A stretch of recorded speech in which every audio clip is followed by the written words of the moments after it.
So now हम बात करने वाले आईआरसीटीसी के ऊपर और लमसम 50% के डिस्काउंट के साथ चल रहा है। ये मैं बार बार इसीलिए बता देता हूँ क्योंकि ज़रूरी है पता होना चाहिए 50% के डिस्काउंट के साथ चल रहा है। अब देखिए दिक्कत पेच ये पड़ रही है कि Q4 के रिजल्ट आने वाले 30 मई को और OFS का जो OFS की वजह से जो स्टॉक गिरा है वो कहीं ना कहीं खबर रिजल्ट के साथ क्या आने वाली है या नहीं आने वाली है, इसके ऊपर हम बात करने वाले हैं। तो OFS देखिए, पहली बात तो हमें दो बातें तो नोटिस करनी चाहिए कि जिस प्राइस पर ये खबर आई थी वो प्राइस अब है नहीं, और सरकार क्या इतने नीचे इतने प्राइस पर 50% डिस्काउंट पर क्या OFS लाएगी या नहीं। अगर OFS डिस्काउंट में लाती है तो IRCTC का स्टॉक जो है वो 50% से ज़्यादा यहाँ पर गिरता हुआ नजर आएगा। 50% यानी इस रेट से 50% नहीं, यानी टोटल यहाँ पर जो है 50% गवा चुके हैं, उसमें से यहाँ पर जो है कहिए 5% या 7% और, यानी 60% तक पूरी ओवरऑल अब तक की गिरावट हम देख लेंगे IRCTC के स्टॉक में। ऊपर से यहाँ पर निफ्टी भी गिरा हुआ है और लगातार यहाँ पर जो है गिरावट बढ़ी जा रही है और ये कहा जा रहा है कि कहीं ना कहीं ये मार्केट कहीं क्रैश तो नहीं हो जाएगा इन्फ्लेशन की डर से। तो इन्फ्लेशन का डर से होगा या नहीं होगा नहीं पता, लेकिन IRCTC मार्केट से ज्यादा गिर चुका है। और स्टॉक की अगर बात करें तो देखिए मार्केट कैप कभी 1 लाख करोड़ के आसपास का था, जो कि अब गिरकर 51.84 करोड़ रुपए का रह गया, मतलब 51,840 करोड़ रुपए का मार्केट वैल्यू ही रह चुकी है IRCTC की। स्टॉक में तेज गिरावट है, सबसे ज्यादा इन्वेस्टमेंट IRCTC के स्टॉक में होती है, आपको पता होना चाहिए अगर हम सरकारी वाले में देखें तो। और वगैरह वगैरह यहाँ पर इतना गिर चुका है, इसका कोई भी मतलब नहीं होगा अगर OFS का प्राइस अगर 550 रुपए रख दिया तो 550 600 अगर ये प्राइस रखा गया OFS का तो एक बहुत बड़ी प्रॉब्लम हो सकती है। और मार्केट अगर उस वक्त साथ नहीं दिया तो ये प्राइस और भी ज़्यादा गिरता हुआ नजर आएगा। और चार्ट पर अगर देखेंगे तो हम एक ऐसे लेवल के पास है, अगर वो टूटा तो हम गए। और यहाँ पर एक और शंका है कि यहाँ पर जो FIS की हम बात करते हैं, FIS इस कंपनी में 6.42% होल्ड करते हैं और लगातार FIS की स्टेक जो है वो गिरी रही है। हर क्वार्टर में FIS स्टेक घटा देते हैं।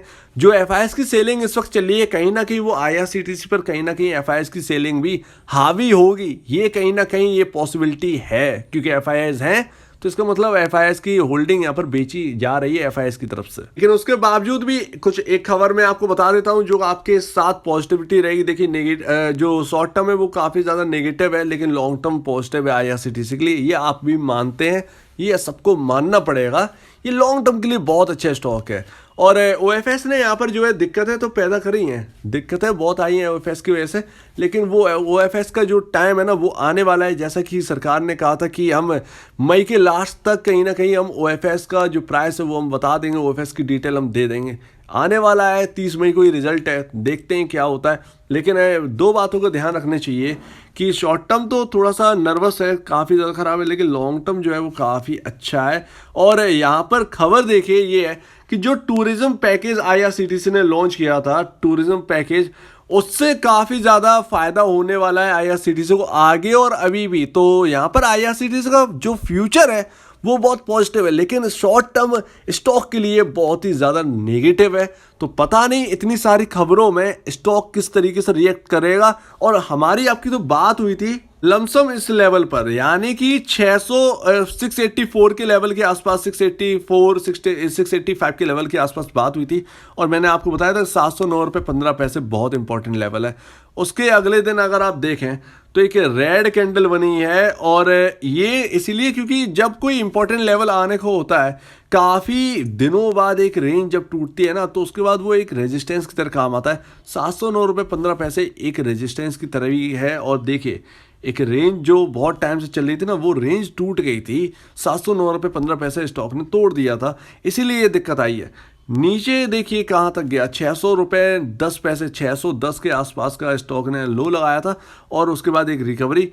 और ये जब 700 रुपये 9 रुपये पैसे का 709 रुपये का लेवल, 700 का लेवल पार करने की कोशिश कर रहा था, लेकिन वो कर नहीं पाया। उसके बाद लगातार अगर आप देखें तो लगातार सेलिंग ही चल रही है, 646 का लेवल आ गया है, और 646 का लेवल और ज़्यादा दूर नहीं है 610 का लेवल। तो यही देखना है कि 30 मई को किस तरीके से रिएक्ट करेगा। इवन यहाँ पर 30 मई क्यों, इससे पहले ही देख लीजिए, आज मार्केट का हाल बहुत खराब है, 2 दिन बहुत अच्छा चला, तीसरे दिन बहुत खराब हो गया। आईआरसीटीसी जैसे तैसे आपको बचाने की कोशिश कर रहा है, 1% की गिरावट कोई बड़ी गिरावट नहीं होती है, तो जैसे तैसे आईआरसीटीसी बचाने की कोशिश कर रहा है। सब कुछ Q4 पर डिपेंड है, ओएफएस के प्राइस पर। अगर ओएफएस के ऊपर कुछ खबर आती है, ओएफएस के प्राइस पर बहुत डिपेंड करेगा कि ओएफएस का प्राइस क्या है और स्टॉक किस तरीके से रिएक्ट करेगा, इसके बाद ही पता चलेगा, जो सारी चीजें आ जाएंगी तब। लास्ट में ये देख लीजिए कि पूरा का पूरा ऑप्शन चेन बिगड़ी हुई है। 700 पर इतना बड़ा रेजिस्टेंस है जिसकी कोई सीमा नहीं है, 700 पर सबसे ज़्यादा कॉल खड़ी हैं। उसके बाद पुट में अगर बात करें तो 600 रुपये पर पुट है, 700 रुपये पर था, लेकिन 700 कुछ मायने है नहीं क्योंकि 700 पर हम है ही नहीं, 646 पर है, तो 600 रुपये एक सपोर्ट की तरह काम करेगा। इस मंथली एक्सपायरी में लेट्स सी कि आगे क्या होता है। और 30 तारीख, मेरे ख्याल से 30 तारीख की ये ऑप्शन चेन यहाँ पर जो एक्सपायरी होनी है 31 मई या 30 मई के दिन ही, तो लेट्स सी देखते हैं क्या होता है। 600 रुपये ऑप्शन चेन के हिसाब से अभी का जो है ना वो एक सपोर्ट की तरह काम करने वाला है। तो अभी देखते हैं कि नेगेटिविटी बहुत है, किस तरीके से स्टॉक रिएक्ट करता है। देखते हैं 30 मई को ओएफएस के ऊपर कोई डिटेल निकल के आती है कि नहीं आती है, देखना यही होगा। तो यहाँ पर मैं आपको एक चीज लास्ट में और बता दूं, किसी को नए निवेश करना है तो थोड़ा थोड़ा करके करिएगा। किसी को अगर एवरेज करने की कोई सोच रहा है तो थोड़ा थोड़ा करके ही करिएगा। मार्केट की जो अपर जो दिखाया जा रहा है, जो शो कर रहे हैं ना कि मार्केट में थोड़ी सी स्ट्रेंथ है, वो कोई स्ट्रेंथ है नहीं। नीचे में देखिए पूरा खाई है, और वो जो खाई है क्योंकि हमने जो गैप जो है वो फिल करना है। डाउ ज़्यादा गिरा था, निफ्टी नहीं गिरा था उस कंपैरिजन में। तो देखिएगा आगे क्या होता है क्या नहीं होता है, सिनेरियो बहुत ज़्यादा बिगड़ा हुआ है, उस हिसाब से काम करिएगा। तो अब दीजिए मुझे ज़्यादा, वीडियो देखने के लिए बहुत बहुत धन्यवाद दोस्तों।